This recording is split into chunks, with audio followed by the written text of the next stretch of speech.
Welcome to the Piece of Music Podcast. I'm your host, Pete Ellis, and with me I have a special guest, comedian Mike Stricker. How you doing today? Good, how are you? Good, man. It's good to see you again. Good to have you on. Yeah, thanks, man. Thanks for having me. So, what's been new?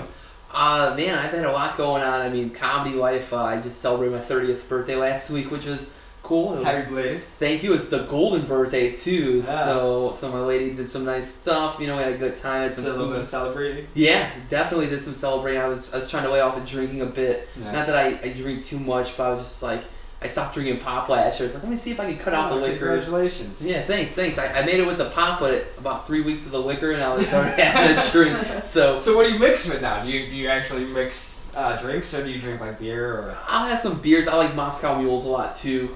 They're refreshing, and they kind of like the ginger beer kind of gives it a like soda feeling without like technically being soda. Mm-hmm. But I like those.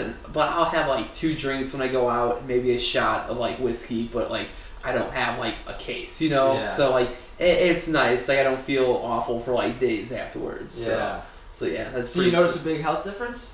I wouldn't say a big difference, but I do feel better sometimes. And like once it gets nice outside again, I'll be working out and running, and it'll be easier. So, but the pop, I could definitely notice a difference. And I get tired more, but like I don't drink much coffee anyway.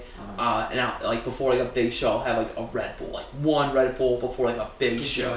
Yeah, and it'll keep me kind of like perky, and it'll help me focus a bit, and help me kind of like make sure I'm doing everything. But like I've watched tape of me after having one at a big show, and they usually I've been pretty happy with it, so it's good. So you've seen yourself before and after with each? Yeah. Like one time just for fun, like I did a open mic set like totally drunk.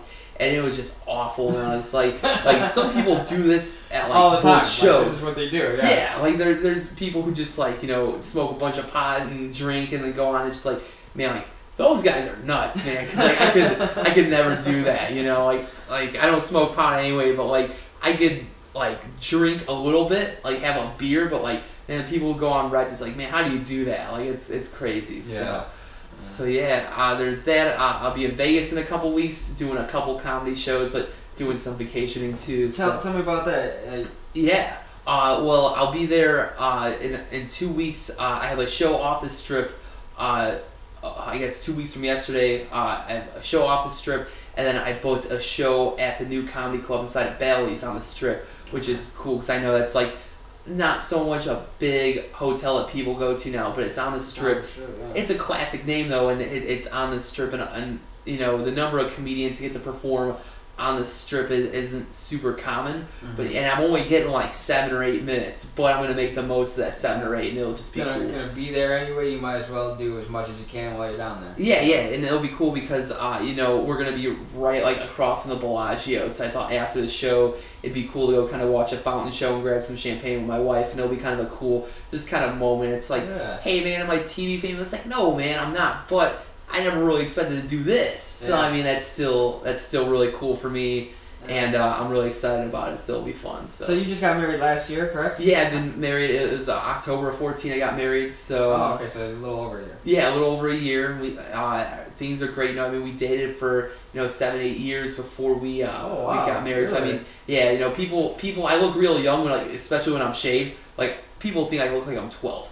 Yeah. Well, I mean, I've known you since you were like 12. So. Yeah, you've known me since I was 12. Like, man, you don't age. Like you get like a little bit of a beer belly, but that's it. But there's a little facial hair now. That's about the difference. And you don't have the braces. Yeah, and I had those until my late 20s. So people are like, people would come up with like, oh, you're getting married, and I'd be like, yeah, you could tell like they were like getting ready to kind of like say something negative. They're like salty about it. Yeah, like they're that's salty like and like. That's like a 90s word. Don't use that one. Yeah, salty. Like we're bringing back old slang. We'll do some Killer Bee shout outs later, But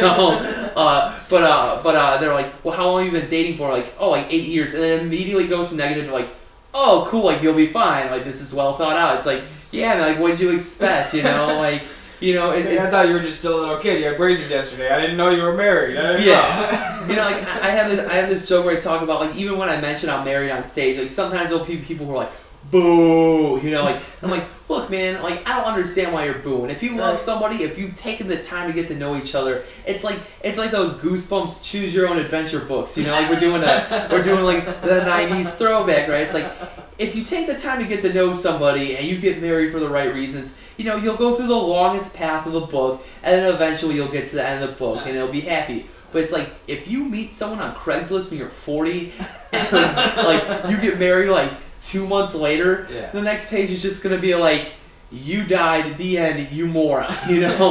Like, come on, dude. Like, what you expect? You lost everything, congratulations. Yeah, you're divorced, it's over. Like, and there wasn't a prenup, so they took all your stuff, too, you know? Like, you just, like, what do you expect of that? So, but yeah, like, marriage is cool, and I think the reason I'm still able to do comedy and I feel like I'm making, you know, positive forward progress each year is because she's been so supportive and understanding.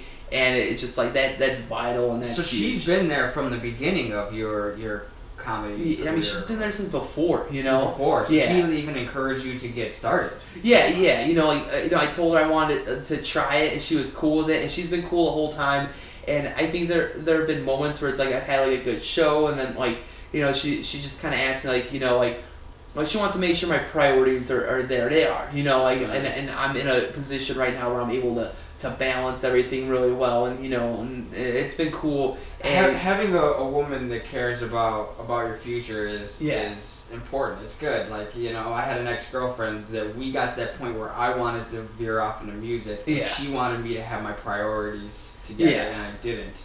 And that was the end. You know what I mean? Yeah. And so to be able to handle all that life's throwing at you, and still being able to pursue your passion, man, that's good. Man. That's cool, and you know, like she didn't sign on to it, you know what I mean? But like she saw it, and I think she gets it. You know, like a lot of people are like, why are you doing this? Like, what are you hoping to get out of it? It's like she sees it, you know, and the fact that she's been supportive is just like, man, that's like a great scenario. And people are like, oh, as your marriage goes on, it's like, yeah, but we'll just take it a day at a time. You know, like I understand things might be different when we, you know, have kids and stuff like that, and that's not really like an immediate plan, but you know, like we're just taking things a day at a time, and I'm enjoying it, so it's cool, you know. She's good, so nice. She's a good girl, you know. Nice. So how long have you actually been doing comedy though? It'll be 4 years on the 22nd of this month. So actually, the day before I go to Vegas, it will be my 4-year anniversary of doing comedy. So I think going to Vegas the next day is a hell of a way to start, you know, the 4th year. So. Nice. That's really cool, and I'm only doing 2 shows out there. Like, you know, like I'm sure I could have reached out and gotten on some more, but I wanted to make sure I had a nice balance between going and doing shows and having a day or two with my wife just to enjoy the trip and enjoy the sightseeing. You know, I've only been to Vegas once. It was a real quick day and a half for my bachelor party, you know, and we had a blast. Like, it was a great time. I didn't go bankrupt, you know, like it was good, you know, but like. I want to take some time to kind of like smell the roses a little bit while I'm out there too. So you're gonna be out there for a week and a half? I'll be out there for 4 days. Oh, 4 days. So yeah, it's 4 full days and 3 nights. You know, but we got a great deal through Hotwire. My buddy who travels and does a lot of shows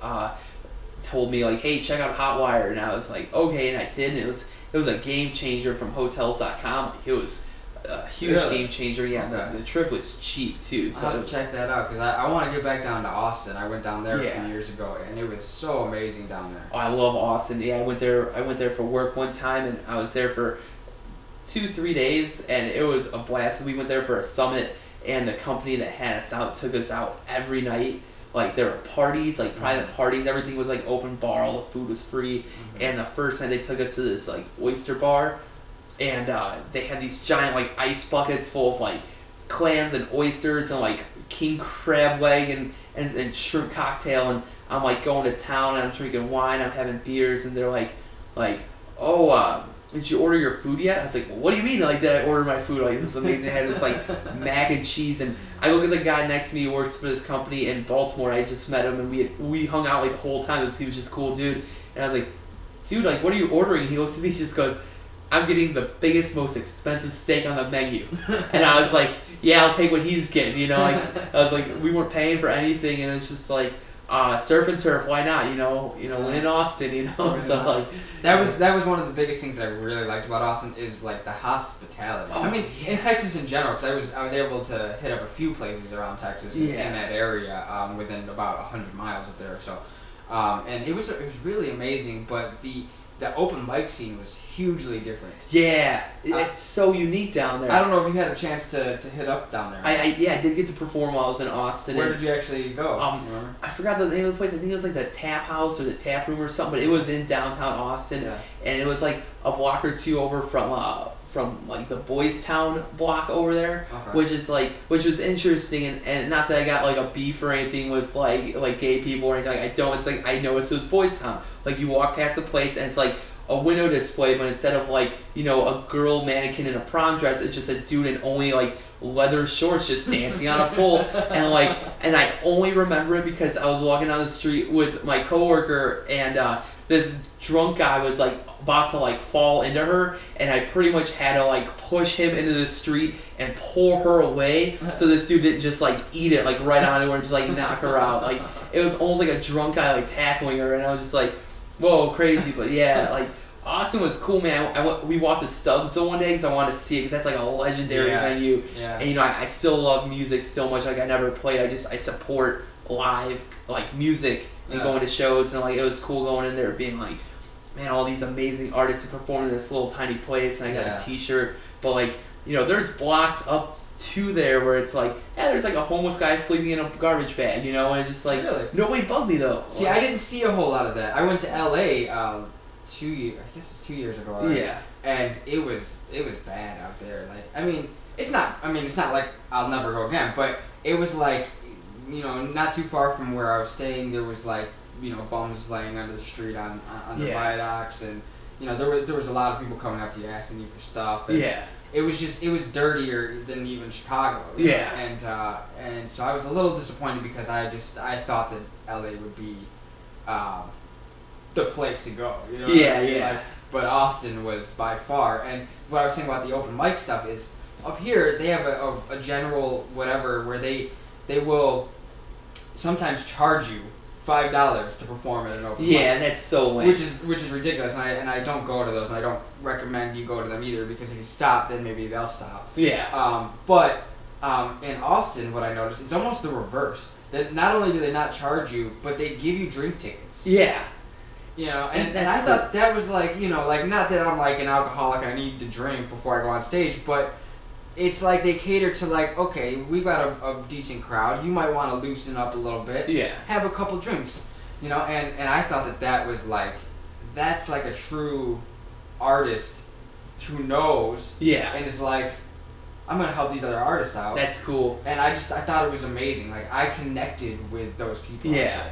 And that's cool. Like here's the thing. Like I don't believe in paying to perform at an open mic. Now, if there's a 2-drink minimum, cool, I get it. They gotta cover some overhead at the venue for like the sound and the and the people who are working there. I get that, and I'll go in, and if I go to an open mic, I'll typically try to get at least like a drink or two. I'll never not at least get a drink or two. Yeah, or like something to eat. Like if I'm going out for the night and I haven't had dinner yet, I'll try to plan my meal around that. Like that's cool. Like you gotta like support the local place. Yeah, because they're open to be in business, and they need your support to be able to stay in business. They can't just have open mics and everybody come and then leave and not spend anything. Yeah, but to charge money though is ridiculous.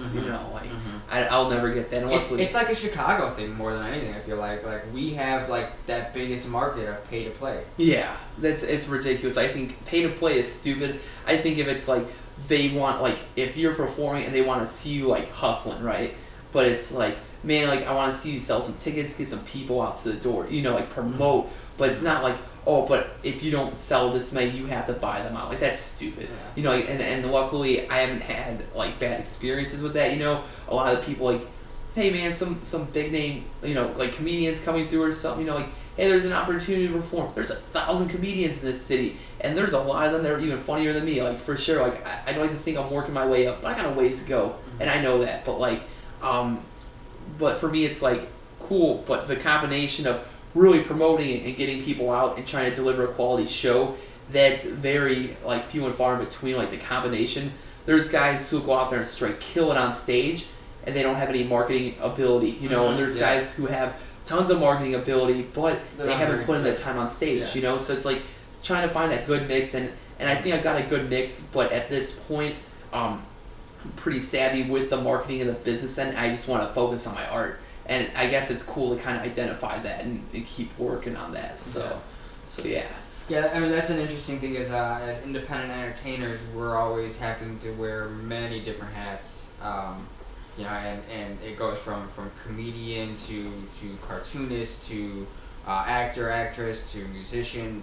We all have to not only know social media and how to brand ourselves and market ourselves, but we have to know our material. We have to know our crowd. We have to know our target niche. You know, it's like there's a lot that if you don't have the team behind you, you can get lost very quickly. Oh yeah, absolutely. So you know, as we build our skills, we try to keep them all kind of balanced so that we can not necessarily screw ourselves on any one end. You know what I mean?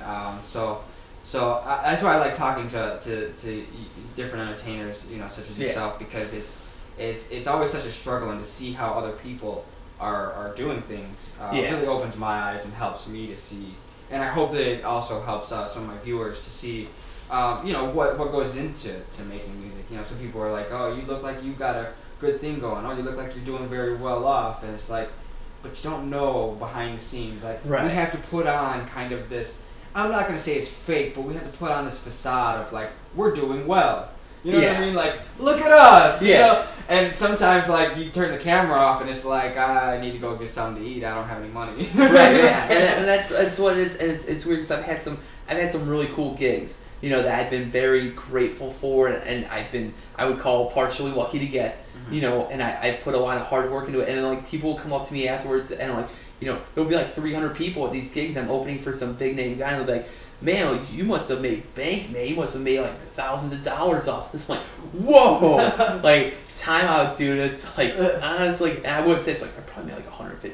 Yeah. And it happens. You know, like, and it's not a bad thing. Like, to me, like, I'm okay with that. It's like, you know, like, money isn't my driver, but it's nice. Yeah. You know what I mean? Like, I mean, it's nice for one to get like something in return for your hard work. Yeah. But two, it's just the validation of I'm getting paid for doing what I like to do. Yeah, and that's the thing. Like, I make money doing what I like to do, and I create cool memories for people who come out. Like that. That's, to me, that's awesome. Like, I've made friends that I never would have guessed I would have made, and then you have like the people kind of coming out of the woods too a little bit, you know, which is interesting. Like people who were like total jerks in high school, or like girls who like blew me off, you know. Oh yeah. Yeah, totally. Huh. You know, and it's like, and that happens. It's like, and I'm not so much worried about that, like, because I'm married, you know, and I'm happy, and the fact that, you know, my wife's been around since before I started doing comedy. She cares about me, you know, like, that's it's cool. still an interesting observation. Yeah, it's interesting. It's just like, I know there's people who are just like coming around because they want to see what I'm up to, you know, and it's like,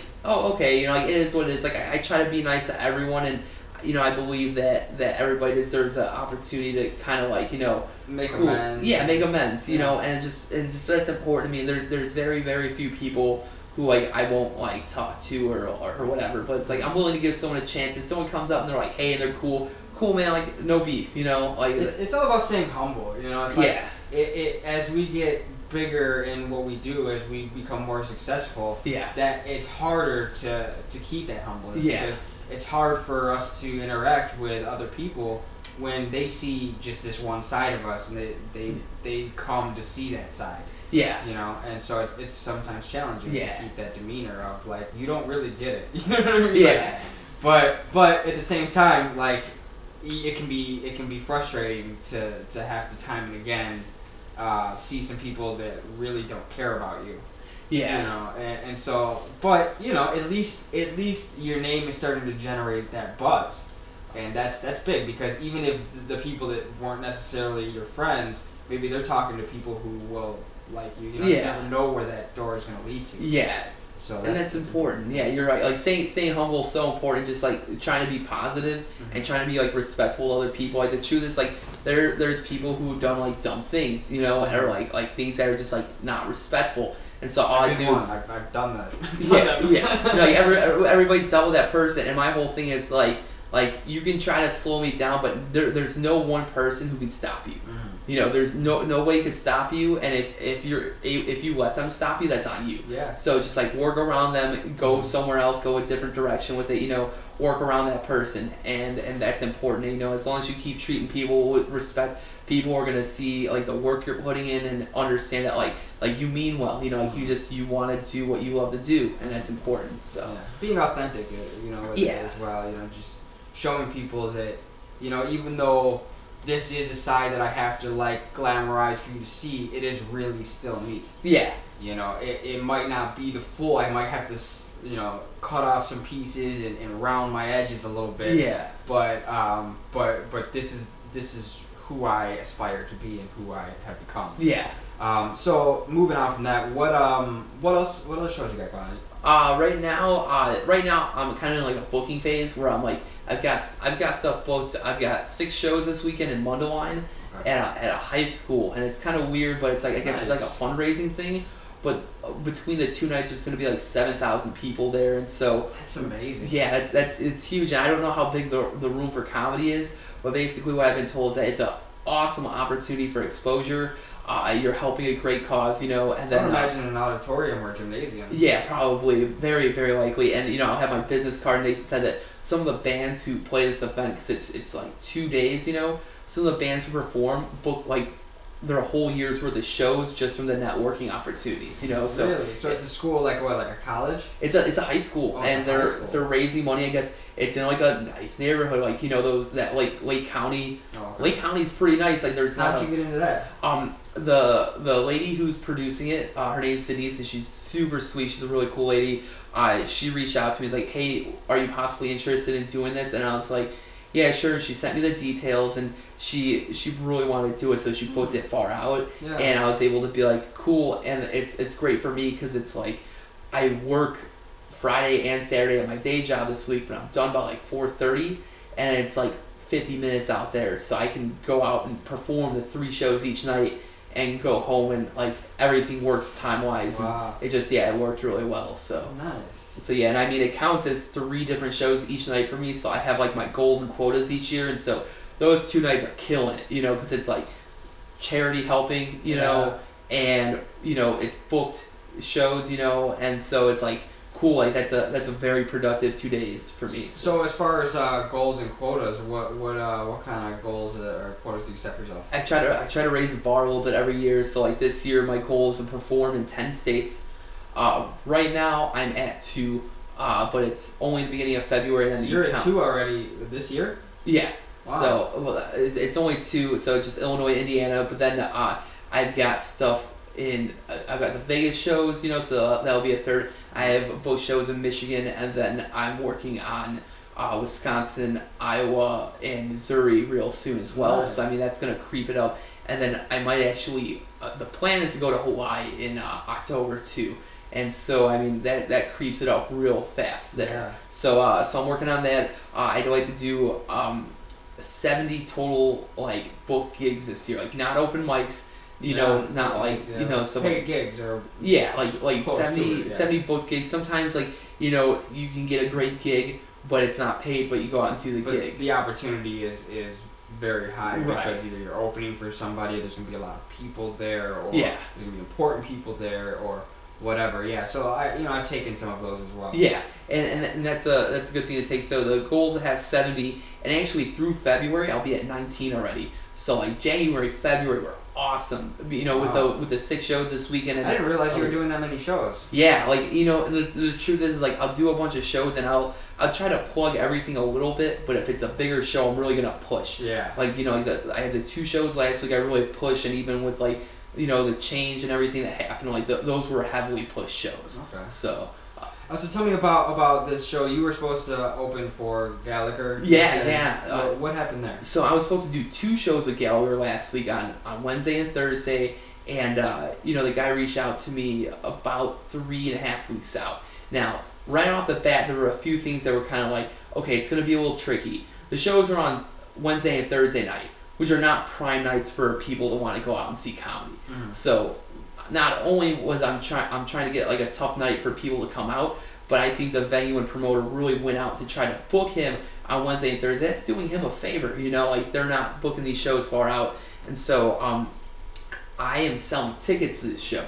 And in the likeness of what you were saying with the humble thing, if you want tickets for the show, I will drive and deliver to you. In Chicago, I'll go wherever. You know, we'll do it by mail if you want. I will go deliver to you. Let me know. Let's get a time to meet up. Cool. I was driving around delivering tickets, and I had 4 other comedians, 2 each night, who they were like, you know, reach out to some people who were also selling tickets and coming out. And I was really stoked because it was like, well, this guy's a legendary comedian. I was able to help 4 of my friends get a gig that they could put on the press kit, you know, like it'll be really cool. And so I guess he will not work with any local comedians anywhere at all. Really? He will not. Yeah. So what happened was that was the contract came up, you know, for the show, and it was like no local comedians. And the promoter was like, well, I'm not gonna cut my guys off the show. You know what I mean? Like he was dedicated to supporting local art, you know, and he does mostly music, but he's starting to get into comedy a bit, you know. And so basically, the agent who was also the feature act for him. So he books himself as a feature act. You know, it is what it is. But it was just like, okay, like sit tight, I'll figure it out. And he knew we were out selling tickets for the show because they weren't selling any tickets for the show. Most venues don't. They totally rely on, or even agencies. It feels like they rely on the X to sell the tickets. Right, but it's like, aren't you as a promoter supposed to be promoting the show? No, the promoter and the venue are awesome, and I don't want that to get confused. I'm talking about Gallagher and his feature act. Oh. They weren't drawing. The venue was promoting. Really? The promoter was promoting. They were working. You know, again, they knew they had 3.5 weeks, so they had very little time.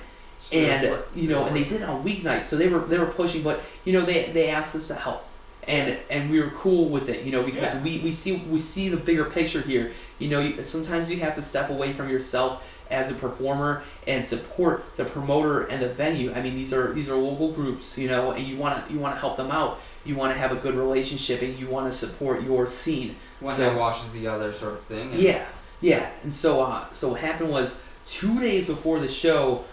Even though the agent / feature knew we were out selling tickets, like, yeah, he won't work with any of the locals, and he knew we were out selling tickets. It's like, to me, it's kind of like, man, that's kind of schemy, man. Yeah, like, you're gonna wait until like 2 days before, after we've already sold how many tickets? Yeah, because he knew we weren't. Like, he knew that we were bringing the crowd for them. Yeah. You know, and it's like, to me, it's like, business wise, take the show. Go on stage and do 45 minutes of material you've probably never done at an open mic. Smile, walk off the stage, and collect your paycheck. Hey, this guy's been doing this for a very long time, and he's got huge credits. You can do that. Is it frowned upon? Yeah, but it's like, he could do that, you know. But the truth was, 2 days before the show, he was like, Stricker was like, we're not doing the show if these guys are on the show. And so basically, he came down to the promoter and the venue to be like, okay, well, are they going to kick us off the show, or what's going on? So the promoter was like, you know, that's really disrespectful.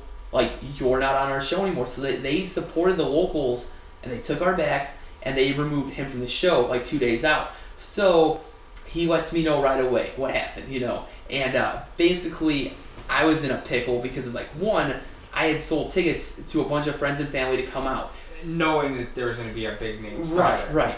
2, I had pulled 4 other comedians into this as well, hoping that they had something for their resume. Right. Well, not just that. I mean, it wasn't just about that, but for some of these guys, like, it was like a big opportunity to get on and perform. And so they're telling all of their friends, there's this big guy coming. Yeah, and one of the guys, my buddy Brooks, on the show, had a posse coming. Like, he brought a huge crowd, and so, you know, it's like, it's tough because it's like, I gotta reach out, humble myself. Like, you know what, guys, like, I never thought this was going to happen, but it's like, wait, you know, he's not on the show anymore. And, you know, it's like, it could be worse. Like, we could have had a venue and promoter who didn't back us and had us sell all those tickets and then had everyone come, and a lot of people would have been mad, but they backed us up, and which I will respect forever, which is so cool. And it is cool because they could have very easily been like, you know, this guy's a bigger name, he's gonna draw more money easily, and so we're gonna drop you guys. Sorry, you guys can come back out another night. Yeah, and, you know what I mean? And easily, and a lot of places would have too,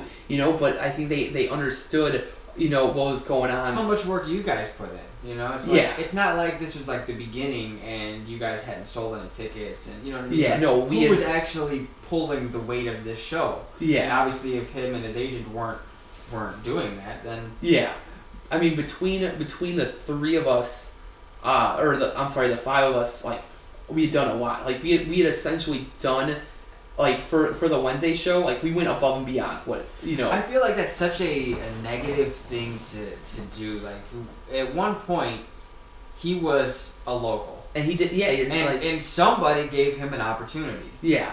You know, and the excuses he gave were lame because he was like, well, the crowd gets tired after 30 minutes. It's like, well, he had made it clear that him and his feature, or his feature had made it clear. I shouldn't say that he said any of these things. It was more of his agent, but I assume that because it's his agent, it represents him. Yeah. You know, but it's like, we got 90 minutes between the two of us. It's like, okay, well, we were each going to do like 10 minutes. The show would have been 2 hours. This guy's done 2 or 3 hours by himself before, so that logic is gone. Yeah. And so, like it was just kind of ridiculous that, like, there was no support there. And, you know, I had some other comedians reach out to me and be like, hey, man, just a heads up, like, that's happened with us before. They do this regularly. They hope that the local guys will go ahead and bring people out. Stuff. Yeah, and they don't really put that together till the end, you know? And it's really bogus because it's like, you know what, like, not only did I have to reach out to the comedians, like, hey, guys, like, I'm so sorry, like, I meant well. And not only were these 4 other guys, like, comedians, but they have become 4 of my very good friends. You know, like, guys I trust that I don't trust. So you feel like you've, like, let them down and you've almost, like, not necessarily directly, but almost lied to them, you know? Yeah, and it's tough because it's like, you know what, like, I took on a lot of the accountability for it, for it happening, because it's like, the truth is, like, man, it would have been really cool if we knew that earlier, and I should have asked the questions and I didn't. And, you know, all 4 of them were super champs about it. And so they're like, here are our options. We can, you know, keep the door the same, and they're like, and you guys will get money for the show. They're like, we can do it where we give everyone $10 back at the door. The tickets were $20. It's like, everyone shows up. This headliner that they were expecting to see isn't here. Everybody who bought a ticket from you guys will give them $10 back. Wow. You know. Did you guys do that? And yeah, we did that, and I straight up was like, you know, I gotta post, I gotta be open about what happened. And these were like my golden birthday shows. I wanted people to come out and celebrate, so I really put a lot into them. And I was just like, I just reached out. I was like, you know, to everyone who bought tickets, like, if you want a full refund, I will come to you right now. I was even sick, like, a few days before the show. I was like, I'm sick.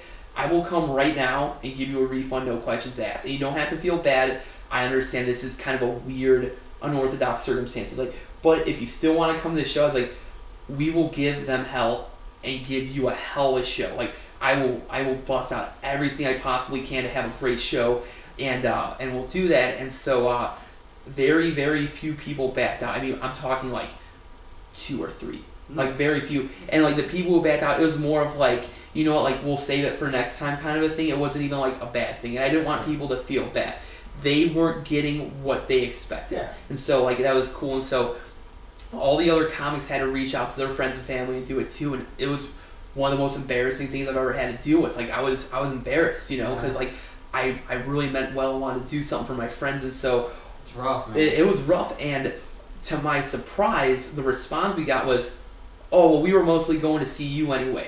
And that's the response the other comics got too. It's like, we were going to see you. People were like, I thought this dude was dead. You know? I'm not gonna lie, I've never gotten to see him, and I don't really have much interest in it. Yeah. If I was going to see anybody, it probably would have been you. Yeah. You know what I mean? So, yeah, and it was just like, you know, I was trying to put it into perspective, because this is one of those situations where it's like, you talk about being humble and being positive, and humble is right away, like, I had to get a hold of everyone and stuff, you know, but staying positive is hard in that situation. It was tough, you know, because I was like, I was really looking forward to it, you know, like, it was going to be cool. And so my positive thing was like, you know, during my set, I was like, hey, I was like, you know, I want to take a minute to thank all my friends and family who bought a ticket for me and came out to this show. Like, it's cool that you now can go and tell your friends that on a Wednesday night, you went to Berwyn and you got paid $10 not to see Gallagher. That's pretty crazy. And I got a clapping ovation on Thursday when I said that. You know, I was like, you got paid $10 not to see this dude. You know, and it was cool, you know, because it's like, you know, it would be really easy to be like, you know, at this guy and be like unprofessional and stuff. And it's like, you know what, man? Like, again, people try to slow you down, but they can't stop you. And the other thing with me is like, I have a demeanor. I try to be really positive, and I find the positive, and I believe in pursuing your dreams. And you know what? As soon as I start swearing about this guy or insulting him or whatever, he wins. And it's like, no, man, you can't even get that out of me. Yeah. Like, you can. So it's like, it's important to find the positive. Plus, you know what, in all fairness, everybody remembers Black Gallagher way more than regular Gallagher. You know, like Dave Chappelle doing the bit. You know, like, instead of smashing the watermelon, he's got the gun and he's like shooting it. It's like, okay! You know? So, like that to me, like, that just speaks volumes about that. And it's like, alright, I'll never end up working with this guy. And, you know, you might be like, oh, well, that was his choice. Like, it's a mutual choice. Like, I get it. Like, that's fine. But, you know. Well, it was his choice because you were local, but eventually you might not be local. You might be a much bigger act. Yeah, and it might be the other shoe. You know what I mean? Yeah. The shoe's on the other foot, and then it's like, then do you work with this guy? You know, and it's like, and who knows where you'll be at that point in your mind and in your career? You might end up saying, you know, whatever. Yeah. Bygones. But it's not a very good talking point for anybody who would have gone to see him. Right. And the truth is that this isn't the first time he's done this, and I guess he's notorious for having problems at places. So it's like, as much as I would have wanted this on my press kit, now that I know how he actually is, I don't want to be affiliated with that. I don't. So, like, in reality, it worked out. And you know what? The promoter made some phone calls and got a hold of Zanies, and they brought in some headliners each night who closed out the show. They had Kevin Bozeman on the Wednesday, who's been on Last Comic Standing and Last on Fox, and he was funny and he was really cool. And then Thursday they got Pat Tomasulo from WGN Morning News to come in, who's also a comedian, and he was just so nice. And he had to be up at like 2:30 in the morning that night, and so we were all like, we will make sure that we work to get you on stage by 10 o'clock. And I was his feature, so I went right before him, and I looked at my watch and said 9:56, and I immediately was like, all right, that's my set. I closed on a high note, and I brought him up, and everybody was happy. You know, like, it was really cool that, like, it worked out the way it did. So it's just like, you know what, it's like one, like, it would have cost a lot more to have Gallagher in, so it probably saved the venue and the promoter a ton of money that they weren't going to make, because he wasn't getting people out for the show. And I was like, two, like, outside of myself and comedy, what do I want to accomplish? It was a way to see with actions the kind of people that support you. You know, people say, like, oh yeah, I'll come. Like, how many people have been like, yeah, Pat, I'm going to come to your show, and they haven't. And I'm one of those people, and I got to own it. I still have to come see your show. I've got people that are still like, oh, I'll come out to the show, like, yeah. And it's like, the show's over. I almost made it to the elbow room, and then I ended up doing that thing, and nobody showed up. That was a very disappointing show, man. Like, that, this whole last summer was kind of disappointing for me. I booked several shows, and had flyers made up, you know, and then one of the shows was okay. The other one, the one that I did at the Elbow Room, that I actually, like, I hosted the whole thing. I booked the whole show. I booked all the artists and had them all selling tickets, and not a single artist met the minimum of selling tickets. Oh, man. And I wasn't selling tickets so that I could make money off of them. Like, my goal was, if everybody sells their tickets and we have stuff, everybody makes money. I was giving, you know what I mean? Everybody was you have a great crowd. Money, you know? And then you have a great crowd. Yeah. But, like, really, like, I mean, I wanted all the artists to make some money. It's like, yeah, you have to sell tickets up front, but in the back end, you're going to get cash back. Right. You know what I mean? Like, that was the goal. I wasn't trying to, like, pocket everybody's stuff. And I ended up still giving almost all the artists some money back. Yeah. You know what I mean? But it wasn't enough, and, you know, I wasn't happy. The venue wasn't very happy. They were happy enough. They were like, you know, it happens. And they invited me out again. But I was not satisfied with how that show went. Yeah. And then the next one, it was supposed to be at Mojo's, and they just shut down. So, like, the fact that you had booked all these other people and sold tickets, at least I didn't get to that point yet. Yeah. But yeah, it's definitely hard to stay positive when those things get thrown at you. You know, and the truth is, like, I didn't book them. Like, I can't take accountability for that, because that's like a different level thing. Like, the promoter booked them, and he simply asked me to help find guys. Mm-hmm. You know, so, like, it was cool. And I guess there's, like, pros and cons to, like, knowing who you're gonna work with, you know, because it's like there's people who I've worked with who I know will, like, bring the house down. Like, they'll bring a quality product to perform, you know, and they have a nice support network. And it's just like, you know, the problem is so many people just talk, you know, and they don't back it up with actions. You don't know how many people you're actually going to be able to bring, or even if the person who's saying they can bring that many people will bring that many people. Yeah, you know, and that's the thing, like, you know, like, people, like, want me to come out and perform, right? And they're like, well, how many people can you bring out? And I'm like, well, here's the thing, like, do you want me to perform? Or, like, I think people have it confused that the comedian is also the promoter. You know what I mean? It's like, well, it's the same with the musician. Like, yeah, the musician is the promoter, but at some level, I believe that you have to take accountability for that. Either you have someone on your team who's selling the tickets, right? So you're not doing it, or the venue is big enough to where they have a box office selling the tickets for you. You have to have a name by then. Yeah. So there's a level between having the name and having the whole team and doing it yourself. Right. And you have to start off doing it yourself. You just have to. You know, and it's just like for me, I guess it's hard with like people who will say things like, let's say promoters get burned all the time. People are like, yeah, I'll come out and I will sell these tickets and I'll do this and that. It's like, okay, they're giving you a chance, and it's like people show up late, they don't show up at all, they don't have anyone coming out, they don't promote the show. It happens all the time. No, it really does. Daily, and like I'm not saying like in Chicago, but daily somewhere, it's happening every day. You know, and it sucks because it's like promoters and venues are supposed to be like the bridge to helping you get your product out there and to help expand your reach, and it's like they're helping you, you're helping them, you know, but it's like they get burned so many times, and then there's trust issues, and it's hard, you know, like I want to make sure that like my name's with everything I do, you know, so I want to make sure that I'm representing, you know, myself well, and that, you know, it's like, hey, you know, maybe someday some guy who's working hard gets an opportunity, and he gets that opportunity because they're like, you know what, like we had a good experience with Mike, let's give this other guy a chance. Like, that's cool, you know, like, because it can't all be about you. You know, like, that's the important thing. Like, you know, you gotta try to support everyone around you a little bit. And trying to open up the doors for everybody else, too. You know? Yeah, succeeding together is important because it's like, who cares if it's just you? Like, if you're focused on you, yourself, and your goals, it's a very selfish mindset, you know? It's like, you gotta be... You definitely have to spend time on yourself. You do. But you can't be so egotistical that you don't think about other people. Yeah, and there's gonna be nights where it's like, you know, like, hey, I'm taking this for me, you know, like, yeah, but like if that's like a regular occurrence, you know, that's like the norm. Yeah. Then you gotta take a step back and be like, you know, like, people help me a lot. Yeah. You know, how do I give back? Yeah, you know, there's people who have done things for me, like my buddy Tom Garland, for example. He's a national touring comedian.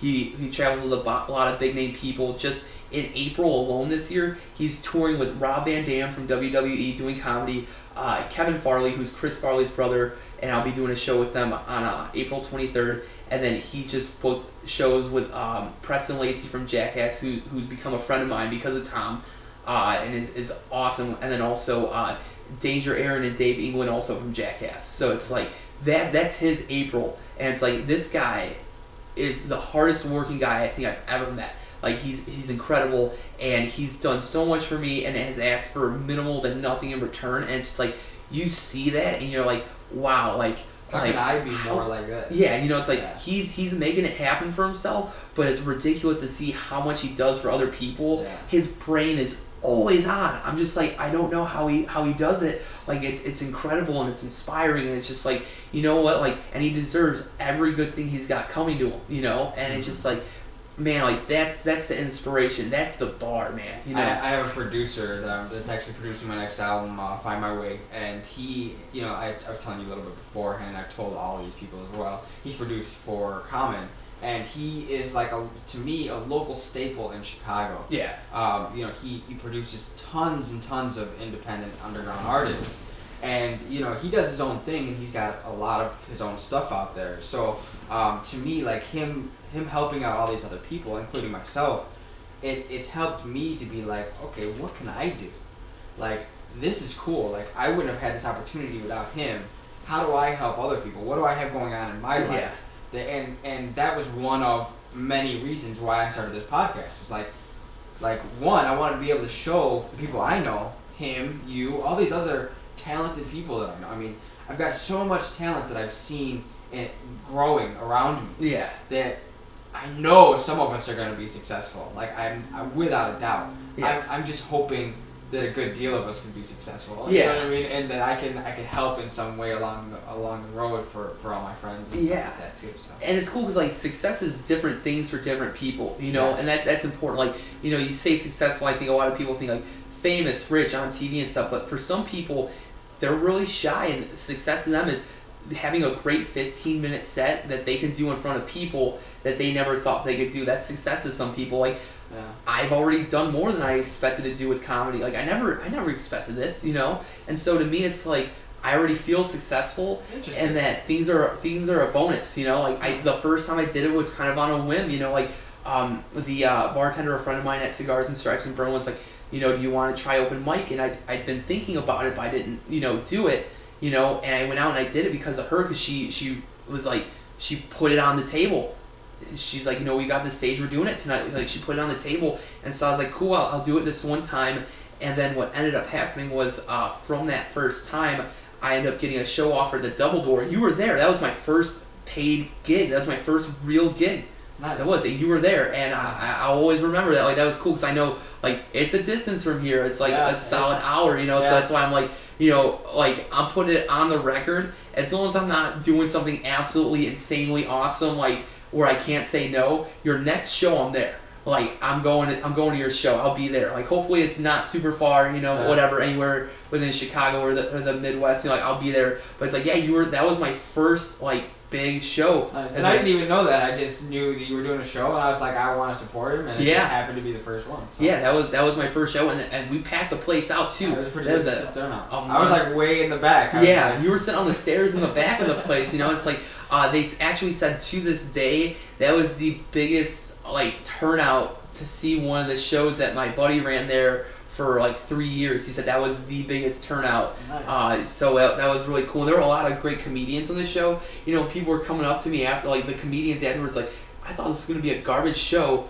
and you show up with all these people, and you made the night, you know. And it was just like, it was crazy, and it was such like a feeling. And like the cool thing is like the Double Door, it's like this legendary venue in Chicago. And like I said, like music and concerts is my first love. I've been going to shows since I was 12. You know, I'm 30 now. Like, and my whole thing was like, it's cool that I'm performing there. It's like, dude, the Smashing Pumpkins have played here. You know, Queens of the Stone Age, like Kanye West, like all these different like famous, successful people from all like different like genres have performed at this place. Like, it's legendary, and it's cool to hit the stage and perform here. You know, and it's crazy because it's like another thing I'll get into, I did a show at this tea house up in Highland Park in October, and no stage, no microphone, clean show, right? And about 10 minutes before the show starts, the guy comes up to me, the producer, Larry, who's an awesome guy, and he was like, hey, do you want to close out the show tonight? I'm like, yeah, sure, no problem, right? And then 5 minutes later, this guy walks in the back door, and he's this tall guy, he's got a Bulls hat on, with the initials WPC on the side of it, and I'm like, that's Billy Corgan from the Smashing Pumpkins, and it is his tea house. And I was like, he came to the show, man. Like, he came to the show. Like, this was my first favorite musician from my first favorite band when I was a kid. When in 1994, when I was 8 years old, I was going through that whole, am I going to be a rapper rock kid? And I heard Melancholy and the Infinite Sadness, and it was probably 94, 95, yeah. And I heard that, I heard the song Muzzle, and I was like, rock music, man, like that it took me. Like, it literally took me, and it transformed me.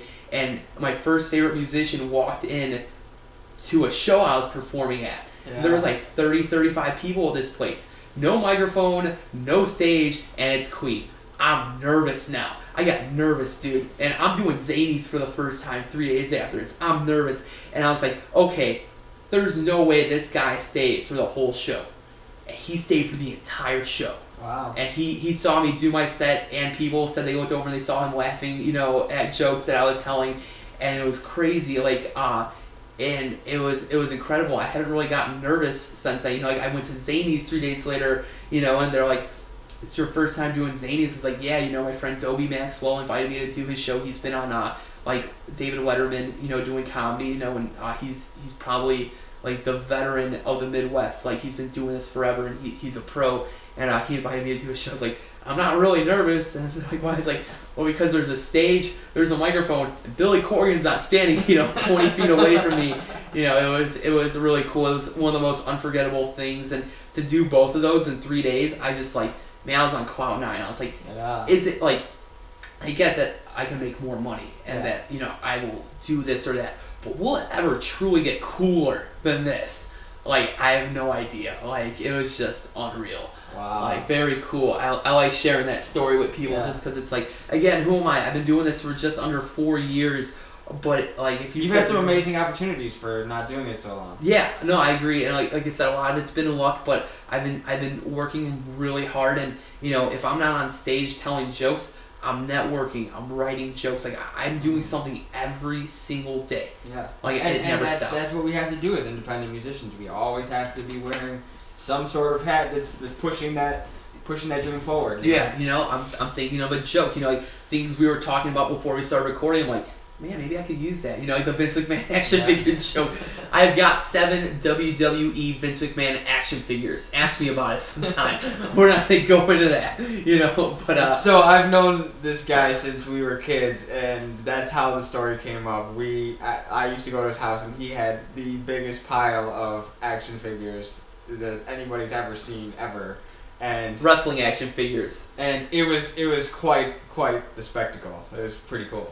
All wrestling action figures, in case, you know, you're like, oh, action figures, all wrestling. No, he had a bunch of Barbies. It was Barbies, I swear. Yeah, my sister said Barbies, yeah. I'm just kidding. I had a My Little Pony that shot flames, you know, it was like, no, they make those? That sounds bad. That sounds pretty cool, right? Yeah. So a lot's changed since those crazy years in Morton West. Yeah. So did you go to college or anything? Yeah, I did. I went to Concordia in River Forest, the small private Lutheran college, and I played 4 years of tennis there, so which was awesome. I won conference twice while I was in college. You know, like it was an unreal experience. I got to, you know, travel around the Midwest and play tennis all over the Midwest, and it was a lot of fun. So it was cool. Like, you know, like I was like, I didn't start young enough to ever like go pro with it, but just to play at college was super cool. That experience of traveling around with it. Yeah, and that's where I met my wife. So like it was really cool. Yeah, we met in college at a Guitar Hero tournament. She dropped me on expert, and I was like, gotta have her. Like, go get it, get it, boy. You know, and I went out and I got it. Yeah. So what advice would you give to upcoming comedians that are just getting the game? Wait. No. Don't do it. I think the important thing is to make sure that your goals are in line with having a good moral character. That's so important, because it's like, you know what, like you think of people who die, right? And you think of like all like, you know, David Bowie and Lemmy from Motorhead have died this year. You know, all these people are dying, and all these artists, and it's like, you know what, the music was great, and you're gonna hear people talk about the music. But I think in both of those instances, people are talking way more about the quality of their character. Like the people, which said Lemmy was a rocket, like he lived the lifestyle, you know, and like, you know, and all these people come out with all these like amazing stories. Like that's your legacy right there, and the art itself is just a piece of that. You know, like Gallagher. Yeah, he's got a legendary comedy status. But after this experience, you know, it's tarnished his name. It's tarnished his name. I will never think of him the same ever again. And to me, I think there's more value in a good person than a good performer. You know, like that's the thing. Like you will perform, and maybe you'll stop, and maybe, you know, you'll stop forever. But you always will have the opportunity to be a good person until the day you die. You know, like, you know, try to help people around you, support other people and their dreams. Like people have been supporting me, you got to return the favor, you know. So like support each other, you know, and if people are being jerks and getting in your way, you know, don't give them that privilege of getting in your way. Like I think that's not even just good advice for comedians, but for performers, anybody. Yeah, you know, people who want to work a corporate job, you know, like that's important. You know, I think for, you know, if there was anything special for comedians that put out, just, you know, write a lot, be true to yourself, you know, and be willing to defend anything you talk about too. Like I don't get too like X-rated or anything during my sets. I don't talk a lot about politics. I'm not really into politics.